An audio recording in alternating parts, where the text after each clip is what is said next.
Hey guys, welcome back to my channel. In today's video, I'm going to be doing my nighttime skincare routine. This might be boring to some, but hey, I wanted to do it. So, we're just going to be using the Mia 2. My grandma had actually given this to me. That's very funny, right? But she didn't like it, she didn't want it, but she kept the cleansers, of course, and just gave that to me, which was fine because it's a little bit pricey, so to have that was a really awesome gift.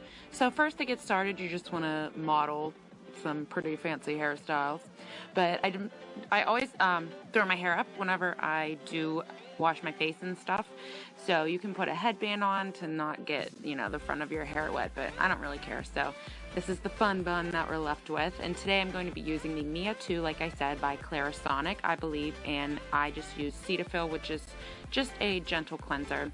You want to wet the brush with some lukewarm water and just apply the cleanser to the brush. And you want to wet your face, of course.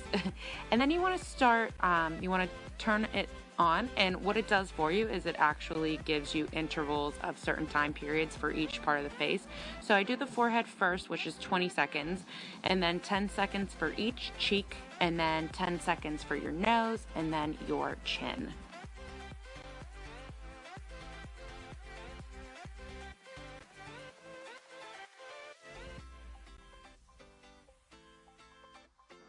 And then you just want to dry your face off. I'm using patting motions instead of rubbing to avoid premature wrinkles because we don't want to look like a wrinkly penis in our younger years, Did I just take it too far? Okay, I just took it too far. Anyways, you just want to brush it off and dry it off actually whenever you're done, and I just use the same towel.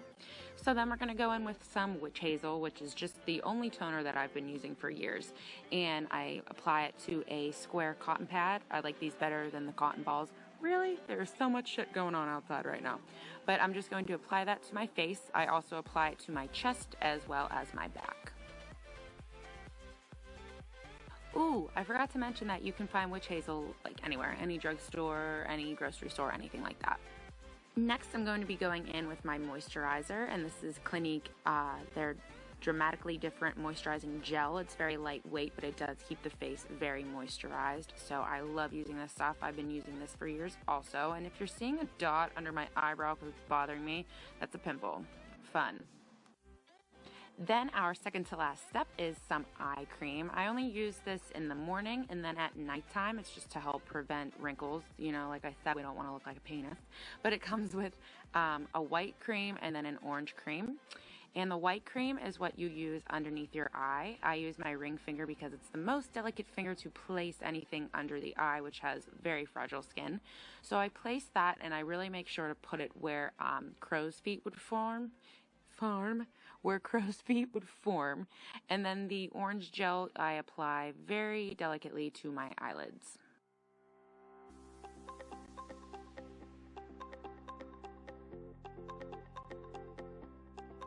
And our last step, this is optional if you do happen to have a pesky little breakout. This stuff is amazing. It is Mario Badescu's drying lotion, and you just put it on a Q-tip and apply it to the pimple. Now it does look like I have a lot of pimples on my face, but those are a lot of scars and stuff from being stupid when I was younger and picking at my face.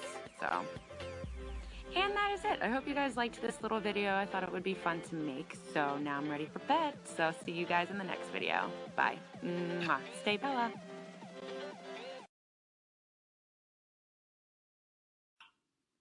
Hello, my name's Courtney. I'm going to be reviewing a new product on the market called the Erisonic. I received this product about 2 weeks ago as a free gift to try out. And when I first got the box, I actually thought, this looks pretty familiar. It kind of has a similar shape to the Clarisonic. This is probably a pretty similar product.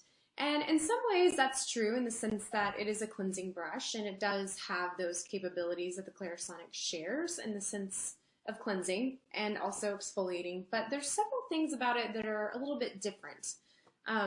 First off, when I opened the package, I found that there were a lot of attachments that came in the package that I didn't recognize, such as this lovely little attachment.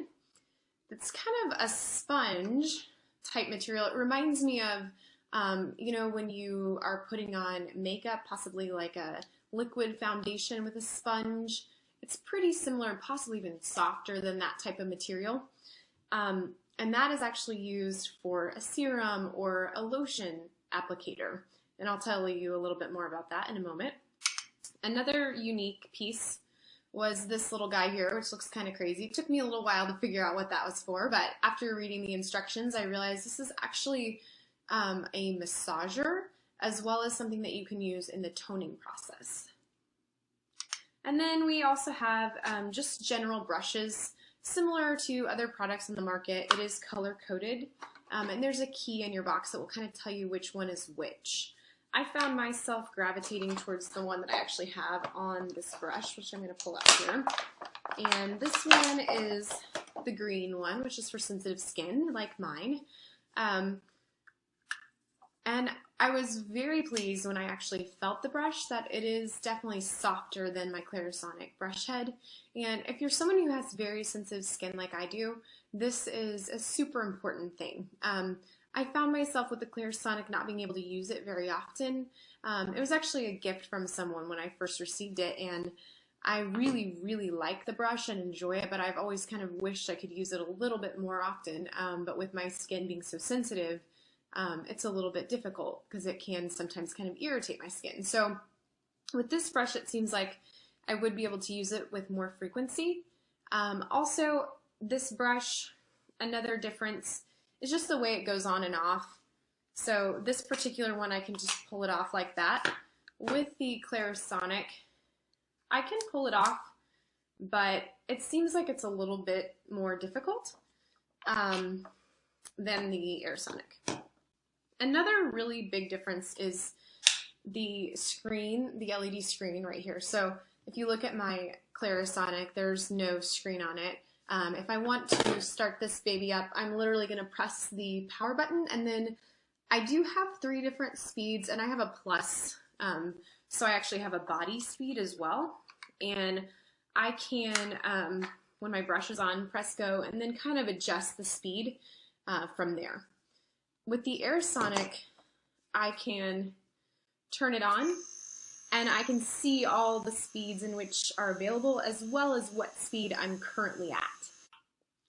If you're someone who's been using this type of brush, especially the clarisonic before, seeing the power is actually a surprisingly really nice thing to have, because oftentimes with mine, you know, I'd go a while without charging it, not being totally sure where it was at power-wise, start it up, and then midway through a wash, it would just kind of stop. And I would realize, oh, it was really low. I actually should have charged it up prior, and I would have been able to complete the wash. So with the erisonic, you'll actually see when it's on if you're at a 1, 2, or 3. And if you get down to a 1, then you'll know after that last wash, you should go ahead and charge it up. But as far as the modes that I was talking about, there's a mode button right here, and you can switch the speed in which it goes, or I should say the mode, I'm sorry. So you notice that first mode was kind of a consistent bzzz. Then the second one is more of a stop, go as far as the vibration. And the third mode is really unique. It starts off more consistent, and then it intermittently goes and then stops, and then goes and then stops. In addition to the mode, you can control the intensity level. So how much force are we really getting? So I can click on here.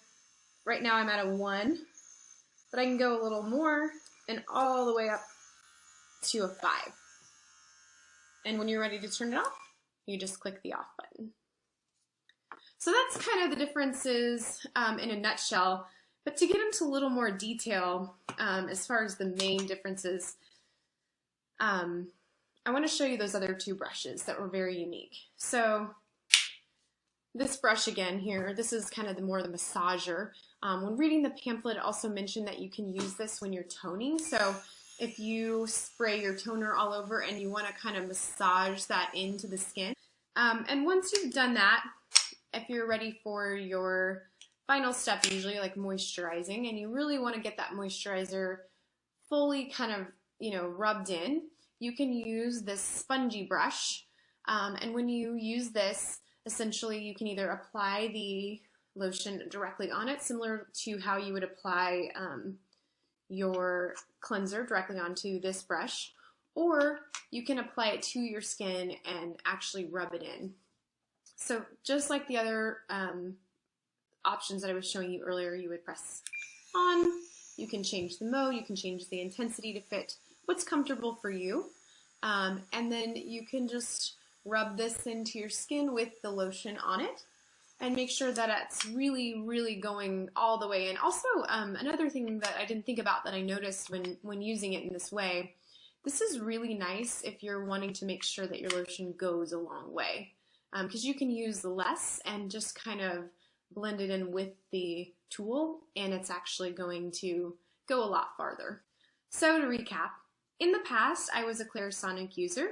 Definitely really enjoyed this product, really enjoyed having a cleansing brush in my life, but I will say, having tested out and tried the erisonic and all of its capabilities, including the softer brush head that's really nice for me as someone with sensitive skin, as well as the massager and the sponge that's able to rub in your moisturizer and make it go a little bit farther, I'm going to go ahead and have to make a little bit more room in my drawer for the erisonic.